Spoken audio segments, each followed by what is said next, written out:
Hi guys, ಎಲ್ರಿಗೂ ಶುಭೋದಯ. ಇವತ್ತು ತುಂಬ ದಿನ ಆದಮೇಲೆ ಮತ್ತೊಮ್ಮೆ ಲಾಗ್ ಮಾಡಬೇಕು ಅಂತ ಅನ್ಸತ್ತೈತಿ, ಮಾಡತ್ತೀನಿ. ಏನು ವಿಶೇಷಪ್ಪ ಅಂತಂದ್ರೆ ಖುಷಿ ವಿಚಾರ ಏನಲ್ಲ, ಸ್ವಲ್ಪ ಬೇಜಾರಿನ ವಿಚಾರ. ನಾವು ಬೆಂಗಳೂರಿಗೆ ಸ್ಟಾರ್ಟಿಂಗ್ ಬಂದು ನಮ್ಮ ಬೆಂಗಳೂರಲ್ಲಿ ನಮ್ಮ ಬದುಕು ಕಟ್ಕೊಂಡಂತಹ ಒಂದು ರೂಮನ್ನು, ಎಲ್ಲಿಂದ ನಾವು ಬೆಂಗಳೂರಿಗೆ ಬಂದು ಜೀವನ ಸ್ಟಾರ್ಟ್ ಮಾಡಿದ್ವಲ್ಲ ಆ ರೂಮನ್ನು ನಾವು ಇವತ್ತು ಖಾಲಿ ಮಾಡೋಂಥ ಟೈಮು. ಒಂದು ಕಡೆಯಿಂದ ಬೇಜಾರಾಗತ್ತೈತಿ ತುಂಬ. ರೂಮ್ ಬಿಟ್ಟು ಪಿ ಜಿ ಹೋಗ್ತಾ ಇದ್ದೀವಿ. ಪಿ ಜಿ ಹೆಂಗೈತೆ ಅಂತಾನು ತೋರಿಸ್ತೀನಿ ನಿಮ್ಗೆ ಮುಂದೆ ಹೋಗ್ತಾ. ಫಸ್ಟು ರೂಮ್ ಹೆಂಗೈತೆ ಅಂತ ನೋಡ್ರಿ. ಹಾಯ್ ಹಾಯ್ ಹಾಯ್ ಬರ್ರಿ ರೂಮ್ ಒಳಗೆ ಹೋಗೋಣ. ಇದ ನಮ್ಮ ರೂಮ. ಏನಪ್ಪ ಇದರ ರೂಮ್ ಚಾಲು ಆಗ್ತಿದ್ದಂಗೆ ಮುಗೀತಲ್ಲ ಅಂತೀರನ? ಹೌದು, ಇಷ್ಟ ಇರೋದಿದೆ. ಇದೊಂದು ಸಣ್ಣ ರೂಮ್ನಾಗ ನಾವು 3 ಜನ ದೋಸ್ತರು ಇದ್ವಿ ಇಷ್ಟು ದಿನ. ಇದು ಸಣ್ಣ ರೂಮ್ ಆಗಿರ್ಬೋದು, ಆದರೆ ಇದಕ್ಕೆ ಬಾಲ್ಕನಿ ವ್ಯವಸ್ಥೆ ಕೂಡ ಐತೆ. ನೋಡ್ರಲ್ಲ ಹೆಂಗೈತಿ ವ್ಯೂ. ಹಂಗಂತಂದು ನಾವೇನು ಡೈಲಿ ಬಾಲ್ಕನಿ ಯೂಸ್ ಮಾಡ್ತಿರ್ಲಿಲ್ಲ, ಯಾಕಂದ್ರೆ ಅಲ್ಲೇ ಮಕ್ಕಂತಿದ್ವಲ್ಲ, ಡೋರ್ ತೆಗಿಯಕ್ಕೆ ಬರ್ತಿರ್ಲಿಲ್ಲ. ಹಾಸಿಗೆ ಅಂತೂ ಹಾಸಿದ್ದ ಇರೋದು. ಇದಿಷ್ಟ ರೂಮು ನಮ್ದು. ಡೈನಿಂಗ್ ಹಾಲ್, ಬೆಡ್ರೂಮು, ಲಾಬಿ, ಏನೇನು ಅನ್ಕೊಂತೀರ ಎಲ್ಲ ಇದಕ್ಕೆ ಅನ್ಕೊಂಬಿಡ್ರಿ. ಆಮೇಲೆ ಇದು ನಮ್ಮ ಕಿಚನ್. ನೋಡ್ರಲ್ಲಿ ಶೆಲ್ಫ್ ಎಲ್ಲ ಕೊಟ್ಟಾರ. ಶೆಲ್ಫ್ನಾಗ ಒಂದಿನ ಸಾಮಾನು ಇಟ್ಟಿಲ್ಲ ನಾವು, ಎಲ್ಲ ಇಲ್ಲೇ ಇರ್ತಿದ್ವು. ಗ್ಯಾಸಿನ ಕಟ್ಟಿ, ಗ್ಯಾಸ್ ಎಲ್ಲೈತೆ ಅಂತ ಕೇಳ್ಬೇಡ್ರಿ, ರೂಮ್ ಚೇಂಜ್ ಮಾಡತ್ತಿದ್ವಲ್ಲ ಮಾರೇವಿ.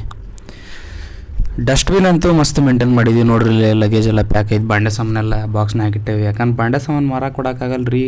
ಮತ್ತು ಈಗ ಅಕಸ್ಮಾತ್ ಸಡನ್ ರೂಮ್ ಮಾಡ್ಬೇಕಂದ್ರೆ ಎಲ್ಲ ಪರ್ಚೇಸ್ ಮಾಡೋಕ್ಕಾಗಬೇಕಲ್ಲ, ಅದಕ್ಕೆ ಬಾಂಡೆ ಸಾಮಾನು ಏನು ಮಾರಿಲ್ಲ. ಗ್ಯಾಸ್ ಸಿಲಿಂಡರ್ ಮತ್ತು ಸ್ಟವ್ ಇಟ್ಕೊಂಡು ಹೋಗೋದು ಸ್ವಲ್ಪ ತ್ರಾಸ ಆಗುತ್ತಲ್ಲ, ಅದಕ್ಕೆ ಅದನ್ನಷ್ಟೇ ನಮ್ಮ ಫ್ರೆಂಡ್ಸಿಗೆ ಕೊಟ್ಟೇವೆ ಅದನ್ನು. ಇಷ್ಟ ನಮ್ಮ ರೂಮು. ಗಾಳಿ ಬೆಳಕಿಗೆ ಏನು ಕೊರತೆ ಇರಲಿಲ್ಲ, ಫುಲ್ ಓಪನ್ ಏರಿಯಾ ಇತ್ತು. ಚಿಕ್ಕ ರೂಮ್ ಆದರೂ ನಾವು ಭಾಳ ಚಂದ ಇದ್ವಿ ಇಲ್ಲೇ. ಬರ್ರಿ ನಿಮ್ಗೆ ಮೇಲೆ ಟೆರೆಸ್ ತೋರಿಸ್ತಾನೆ. ಇಲ್ಲೇ ಕೆಳಗೆ ನಮ್ಮದು ರೂಮು ಮತ್ತು ಕಿಚನ್ ಅಷ್ಟೇ ಇದ್ದಿದ್ದು. ಬಾತ್ರೂಮ್ ಎಲ್ಲ ನಮ್ಮ ಮೇಲೆ. ನೋಡ್ರಲ್ಲ ಅಲ್ಲೇ ಬಟ್ಟೆ ವಾಶ್ ಮಾಡೋದು, ಆದ್ರೆ ನಾವಲ್ಲಿ ಪಾತ್ರೆನೂ ವಾಶ್ ಮಾಡ್ತಿದ್ವಿ. ಇದು ಬಾತ್ರೂಮು.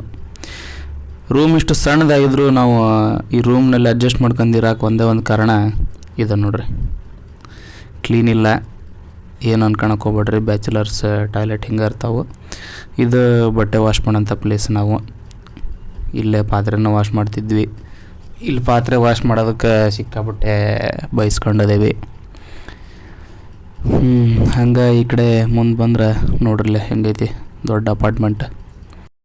ಪ್ರತಿ ಸಲ ಟೆರೆಸ್ ಮ್ಯಾಗ ಬಂದು ಇಲ್ಲಿ ನಿಂತ್ಕೊಂಡು ನೋಡಿದಾಗ ಅನ್ಸದ, ಬಾ ಅಪಾರ್ಟ್ಮೆಂಟ್ ಏನು ಖತರ್ನಾಕ್ ಐತೆ, ಇಲ್ಲಿ ನಮ್ಮದು ಒಂದು ಫ್ಲ್ಯಾಟ್ ಇರ್ಬೇಕು ನೋಡು ಅಂತಂದು ಅನಿಸ್ತೈತಿ. ಆದ್ರೆ ಅದು ಯಾವಾಗ ನೆರವೇರ್ತೈತಿ ಅಂತ ಗೊತ್ತಿಲ್ಲ. ಅಷ್ಟೊಂದು ಆಸೆನೂ ಇಲ್ಲ ಬೆಂಗಳೂರಾಗ ಇರಬೇಕು ಅಂತಂದು.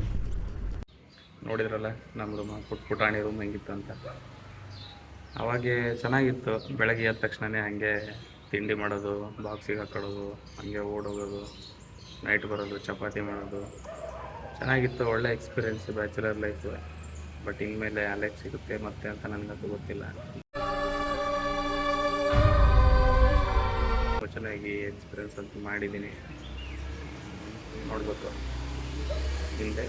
ಒಳ್ಳೆ ರೂಮು, ಚೆನ್ನಾಗಿರೋ ರೂಮು, ಎಲ್ಲ ವ್ಯವಸ್ಥಿತವಾಗಿರುವಂಥ ರೂಮ್ ಸಿಕ್ಕರೆ ಮತ್ತು ರೂಮ್ ಹೋಗ್ತೀವಿ. ಇಲ್ಲ ಅಲ್ಲಿ ತನಕ ಪಿ ಜಿನೇ ಗತಿ, ಏನು ಮಾಡೋಕ್ಕೆ ಬರೋಲ್ಲ. ನಮ್ಮ ಪಿ ಜಿ ಕೂಡ ನಿಮಗೆ ತೋರಿಸ್ತೀನಿ. ವಿಡಿಯೋನ ಸ್ಕಿಪ್ ಮಾಡಿದೆ ಕೊನೆ ತನಕ ನೋಡಿ.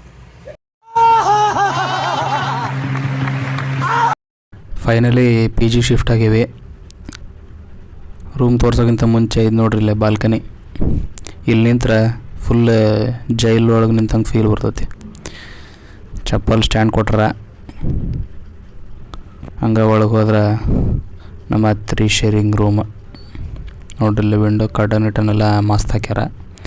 ಹೆಂಗೈತೆ ರೂಮ ನೋಡ್ರಿಲ್ಲ. ಇದು ನನ್ನ ಬೆಡ್. 3 ಕಾಟ್ ಕೊಟ್ಟಾರ, 3 ಮಂದಿ ಒಂದೊಂದು ಸಪ್ರೇಟ್. ಇವರು ಸ್ಪಾಂಜ್ ಬೆಡ್ ಕೊಟ್ಟಿದ್ರು, ಅದ್ರ ಮ್ಯಾಗ ಮಕ್ಕೊಂಬಿಟ್ರೆ ಸಿಕ್ಕಾಪಟ್ಟೆ ಹೀಟ್. ಅದಕ್ಕೆ ಅದನ್ನು ತೆಗೆದು ನಮ್ಮ ದೇಸಿ ಜವಾರಿ ಕೌದಿಯನ್ನು ಹಾಸ್ಕೊಂಡು ಮಕ್ಕಂತಾನೆ ನಾನು. ಇಷ್ಟ ನಮ್ಮ ರೂಮ್. ಇದು ನೋಡ್ರಿ ಡಸ್ಟ್ಬಿನ್ ಅದಂಗೆ ಐತಿ. ನಮ್ಮ ದೋಸ್ತ ಬಂದಿಲ್ಲ ಅದಕ್ಕೆ. ಹಂಗೆ ಸಪ್ರೇಟ್ ಕಬೋರ್ಡ್ ಕೂಡ ಕೊಟ್ಟಾರ್ರಿ. ನೋಡ್ರಿ ಹೆಂಗೈತೆ ಮಿರರ್ ಸೆಲ್ಫಿ ತಗೊಳೋರ್ಗಂತೂ ಮಸ್ತ್ ಇದೆ. ಈ ರೂಮ್ ತೊಗೊಳಕ್ಕೆ ಮೇನ್ ಉದ್ದೇಶನ ಅನ್ಅಟ್ಯಾಚ್ಡ್ ಬಾತ್ರೂಮ್. ನೋಡ್ರಿ ಇಲ್ಲಿ ಎದುರಿಗೈತಲ್ಲ ಇದೇ ಬಾತ್ರೂಮ್.